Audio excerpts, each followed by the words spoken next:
વાર્તાઓ એ સમય સાથે વધતી જતી સંપત્તિ છે. જ્યારે આપણે વાર્તાઓ સાંભળીએ છીએ ત્યારે એ શબ્દ નહીં, અનુભવની ઊર્જા છે, જેણે કોઈના દિલની ઊંડાણમાંથી જન્મ લીધો છે. દરેક વાર્તા આપણને શું આપવા આવે છે? મજા પણ આપે છે, વિચાર પણ આપે છે, આંતરિક શાંતિ પણ આપે છે ને ચિંતામાંથી બહાર આવવાનો માર્ગ પણ. એટલે વાર્તાઓને ફક્ત મનોરંજન સમજીને છોડી ન દઈએ.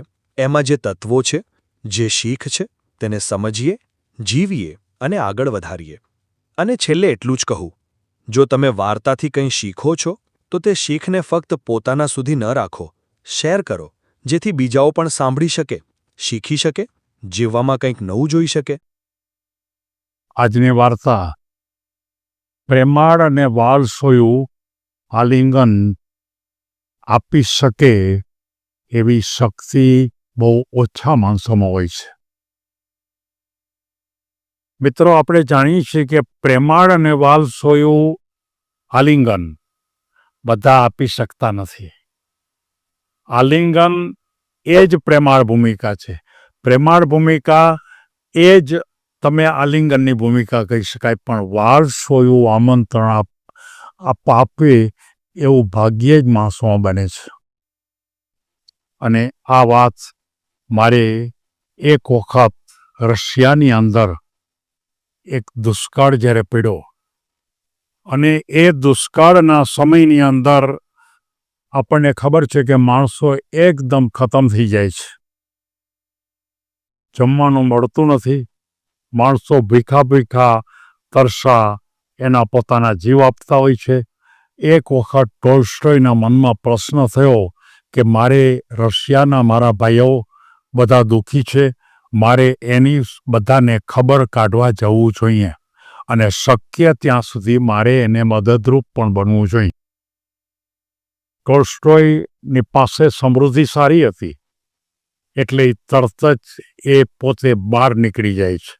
જેને જે જરૂરિયાત હોય એ આપતા એ આગળ નીકળે છે અને ધીમે એક સમય એવો આવે છે કે પછી એની પાસે આપવા માટે કંઈ જ રહેતું નથી. પોતાના કપડાં પણ અમુક આપી દીધા, પણ એની પાસે કંઈ જ બાકી રહેતું નથી. અને આગળ વધે છે કે આ બરોબર એક વિકલાંગ માણસ બાજુની અંદર હતો અને એણે એમ કહે છે કે મને તમે કંઈક આપો, હું ભૂખ્યો છું, મને જમવાનું મળ્યું નથી અને તમે મને કંઈક આપો. ત્યારે ટોલ્સ્ટોય પોતાના ખિસ્સામાં હાથ નાખે છે. કંઈ જ નથી. એક પણ કોઈ ચલણી સિક્કો પણ નથી. હવે શું કરવું? એ તરત જ પેલા માણસને જઈ બથ ભરી લે છે. એને આલિંગન આપે છે. પ્રેમથી એકદમ વાલપૂર્વક એ બતાવે છે ને એને એમ કહે છે કે ભાઈ, આજે હું તકલીફમાં છું, મારા ખિસ્સામાં એક પણ પૈસો નથી, મારી પાસે કંઈ વસ્તુ બાકી પણ નથી, મારા શરીર ઉપર પણ જે કપડાં હતા એમાંના મોટાભાગના કપડાં મેં આપી દીધા છે. અત્યારે હું તમને કંઈ પણ મદદ કરું એવું એક પણ બાબત મારી પાસે નથી. મને સંકોચ થાય છે, મને દુઃખ થાય છે. ત્યારે પહેલો જે વિકલાંગ માણસ હતો એણે એમ કીધું કે કંઈ જ વાંધો નહીં, તમે ચિંતા ન કરો. આ દુનિયાની અંદર તમે મને જે આલિંગન આપ્યું, જેમ એકદમ મને બથ ભરી લીધી અને એ પણ પ્રેમથી, વાલપૂર્વક અને મારા હૃદયની સુધી તમે મારી વાતને પહોંચાડી. મને લાગે છે કે આનાથી વધારે આપી શકો એવો આ દુનિયામાં કોઈ ન હોઈ શકે. આ દુનિયાની અંદર મેં અનેક વખત હું આવી રહ્યો છું. હું વિકલાંગ તરીકે મને કેટલાય માણસોએ આપ્યું છે, વસ્તુઓ આપી છે, કપડાં આપ્યા છે, અન્ય પ્રકારની બીજી બાબતો પણ આપી છે. પણ મને આજ દિવસ સુધી આ પ્રકારનું વાલ ભરેલું એકદમ જેને કહી શકાય કે ઉત્તમ પ્રકારનું આલિંગન મને આજ દિવસ સુધી કોઈ આપ્યું નથી. એટલે મને પોતાને જે ભૂખ છે એ ભૂખ શાંત થઈ જાય છે અને મને પોતાને આજે ખૂબ આનંદ થાય છે. ત્યારે ટોલ્સ્ટોયના મનમાં પ્રશ્ન થાય છે કે ખરેખર આ જીવનની અંદર માણસોને જરૂરિયાત ખૂબ છે. વસ્તુની જરૂરિયાત વગર ચાલે એમ પણ નથી. વસ્તુ વગર પણ ચાલતું નથી. પણ સૌથી વધારે અગત્યની વાત તો એ છે કે માણસને પ્રેમની અપેક્ષા વધારે છે, લાગણીની અપેક્ષા વધારે છે. એકદમ આલિંગનની વ્યવસ્થા એને માટે સૌથી વધારે અગત્યની છે. અને મોટા ભાગના માણસો ક્યારેક ક્યારેક કોઈને દાન કરે છે, ક્યારેક ક્યારેક વસ્તુ આપે છે, ક્યારેક કદાચ તરછોડીને વસ્તુ આપતા હોય તો આ પરોપકાર એ પરોપકાર નથી. પણ માણસને ક્યારેક ક્યારેક પ્રેમની જરૂરિયાત હોય છે. જમવાની પણ જરૂરિયાત હોતી નથી, પાણીની પણ જરૂરિયાત હોતી નથી, પણ માત્ર ને માત્ર એને ક્યાંયથી પ્રેમ મળ્યો હોતો નથી.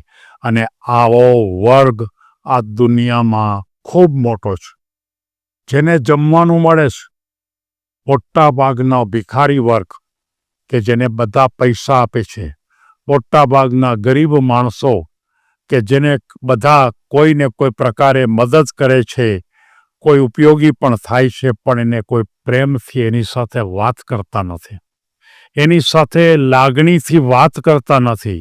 અને એકદમ જે છેલ્લા ખૂબ પછાત વિસ્તારમાં રહીએ છે એના તરફ મોટો જે સમાજ છે એ હળધૂત કરે છે ને એમ કહે છે કે આ લોકો નરકમાં જીવે છે, આ એક ખરેખર પૃથ્વી ઉપર ભારરૂપ છે, આવા માણસો ખરેખર જન્મવા ન જોઈએ, આ પ્રકારની વાત કરે છે. પણ ટોલ્સ્ટોય તો આપણને ખબર છે કે મહાન પ્રેમનો અવતાર, અને એ ટોલ્સ્ટોયે સમગ્ર જગતને એક વાત કીધી કે તમે બીજી કોઈ પણ વસ્તુ આપો, જરૂર આપો, આપવું જ પડશે, એના વગર ચાલવાનું નથી, પણ સાથોસાથે તમે દરેકને પ્રેમ, લાગણી આપો.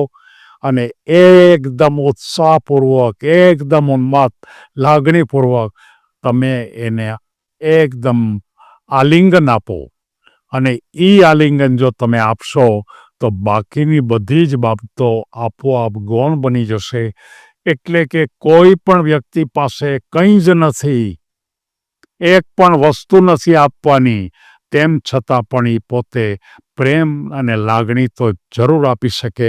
અને તમે જો પ્રેમ અને લાગણી જો વહેંચતા રહો, અને એ પણ ગરીબ વર્ગમાં, એ પણ પછાત વર્ગમાં, એ પણ એકદમ સામાન્ય સ્થિતિમાં જીવતા વર્ગમાં, એકદમ વિકલાંગ માણસોને, દુઃખી માણસોને, પરવશ માણસોને તમે જો પ્રેમ અને લાગણી જો વહેંચતા જ રહો તો આ પણ એક બહુ મોટામાં મોટું કામ છે.